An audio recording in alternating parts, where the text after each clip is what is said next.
Ganap ngayong araw ang media ko ng noontime show Night Showtime para sa kanilang nalalapit na anibersaryo. Dito ay isa-isang sinagot ng mga host, partikular na ang main host at ang kabogabol na si Vice Ganda sa mga issue na kinakaharap ng mga host maging ang buong programa. Isa sa mga sinagot ni Vice ay ang grabing natanggap na bashing ni Vice at ng kanyang noontime show Night Showtime. Kaugnay nga ito sa issue na may kinalaman sa demolition umano. Say ni Vice, syempre kung may tumuligsa, meron ding kumampi sa amin.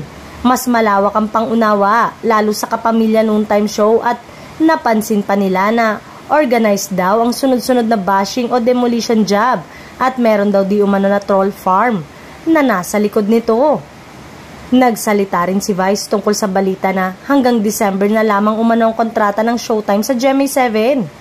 Ang say, isang source ang nagsabi na kung totoo hanggang December na lang ang telecast ng It's Showtime sa GMA7. Pero meron daw network na lilipatan ng ABS-CBN noontime show sa All TV daw ni Manny Villar.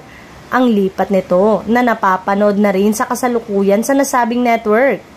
Ayon pa sa komedyante, wala siya sa lugar o kahit na sino sa ngayon ang pwedeng magsalita tungkol sa kontrata dahil talagang ABS-CBN at GMA lamang umano ang nakakaalam nito. Ang sa amin lang ay magpasaya araw-araw sa mga madlang people at madlang kapuso.